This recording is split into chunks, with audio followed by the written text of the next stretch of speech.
వేల కోట్ల యూనిట్ల అవసరము. ఇంత విద్యుత్తు కొనడానికి సంవత్సరానికి 16,500 కోట్ల రూపాయలు ప్రభుత్వం ఖర్చులు చూపిస్తుంది. 24 గంటలు ఇవ్వకుండా 8 నుంచి 11 గంటలే ఒక్కొక్క దగ్గర ఒక్కొక్క విధంగా ఇస్తున్నారు. ఆ లెక్కన 8,000 కోట్ల చిల్లరనే విద్యుత్తు కొనుగోలుకు అవుతుంది. ప్రతి సంవత్సరం 16,000 కోట్ల కొనుగోలు ఖర్చులు చూపించి దాదాపుగా 8,000 కోట్లు ఎక్కడికి పోతున్నాయని నేను అడిగిన.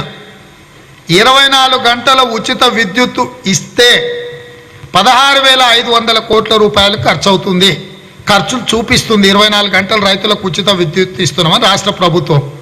కానీ వాస్తవంగా 8 నుంచి 10 గంటలే రైతులకు విద్యుత్ వస్తుంది. మిగతా 13-14 గంటల విద్యుత్తు సరఫరా చేయడం లేదు. 13-14 గంటల విద్యుత్తును సరఫరా చేస్తున్నామని ఖర్చులు రాసి కొనుగోలు చేసిన మన లెక్కలు చూపించి దాదాపుగా 8 నుంచి 9,000 కోట్ల రూపాయలు ఎక్కడికి వెళ్తున్నాయి? దీని మీద విచారణ చేయడానికి మీరు సిద్ధంగా ఉండరా? ఉచిత విద్యుత్తును అనుచితంగా అవినీతికి వాడుకోవద్దు. టీఆర్ఎస్ ప్రభుత్వము, చంద్రశేఖరరావు ప్రజల సెంటిమెంటును, ఉచిత విద్యుత్తును తన స్వార్థానికి అవినీతికి బలి చేయకూడదు అని నేను ఆ వేదిక మీద స్పష్టంగా చెప్పినా. దాన్ని చిలువలు పలువలు చేసి చేతగాని తనాన్ని ప్రదర్శించి తప్పుడు ప్రచారాలు చేసి పేటెంట్ రైట్ ఉచిత కరెంటు కాంగ్రెస్ అయితే అసలు కరెంటే కాంగ్రెస్ ఇవ్వలేదు అన్నట్టుగా మాట్లాడి దాన్ని ఒక కోతికి కొబ్బరి చిప్ప దొరికినట్టు కోతి అసలే కళ్ళు తాగింది, ఆ పైన తేలు కూడా గరిచింది, ఇక దాని చిందులకు అద్దు లేదు పద్దు లేదు అన్నట్టు కేటీఆర్ గారు కళ్ళు తాగిన కోతిలాక ఒకటే గంతులు వేస్తున్నాడు. దొమ్మరి గంతులు. రేవంత్ రెడ్డి దొరికిండు. 3 గంటలు కావాలన్నా 3 పంటలు కావాలన్నా, 3 గంటలు కావాలన్నా 3 పంటలు కావాలన్నా 6 పెగ్గులు కావాలన్నా లేకపోతే ఒక ఫుల్ బాటిల్ కావాలన్నా నువ్వు రైతు వేదికలలో చర్చ పెడదాం, మేము కూడా వస్తాం. కేటీఆర్ ఏ రైతు వేదికకు వస్తాడో చెబితే ఆ రైతు వేదికకు నేను కూడా వస్తా. ఆ రైతు వేదికగా మనం చర్చిద్దాము. ఉచిత కరెంటు 24 గంటలు ఈ రాష్ట్ర ప్రభుత్వం ఇవ్వడం లేదు. ఇప్పుడు కూడా నేను ఆ మాట కట్టుబడి ఉన్నా. మా వెంకటరెడ్డి గారు లాగ్ బుక్ తీసి నిరూపించిన తర్వాత రాష్ట్రంలో 3,500 సబ్స్టేషన్లలో ఉన్న లాగ్ బుక్కులు అన్నీ కూడా రాష్ట్ర ప్రభుత్వం సీజ్ చేసింది. వాటిని సీజ్ చేసి వాటిని వెనక్కి తెప్పించుకున్నది.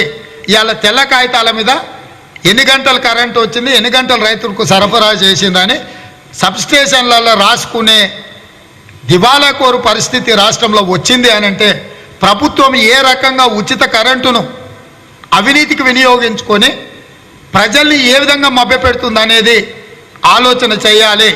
అందుకే మొదటగా నా సవాల్ కేటీఆర్కు, రైతు వేదికలలో చర్చ జరగాలని నువ్వు ఏదైతే పిలిపించినవో ఒక రైతు బిడ్డగా నువ్వు చెప్పు. సిరిసిల్లలో రైతు వేదిక దగ్గరికి రావాలన్నా, సిద్దిపేటలో చింతమడకలో మీ నాయన పుట్టిన ఊరిలో రైతు వేదిక దగ్గరికి రావాలన్నా, గజ్వేల్లో మీ ముఖ్యమంత్రి గారు ప్రాతినిధ్యం వహించే నియోజకవర్గంలో రైతు వేదిక దగ్గరికి మేము చర్చకు రావాలా, ఎక్కడికి రావాలనో కేటీఆర్ గారు స్పష్టంగా చెప్పాలి.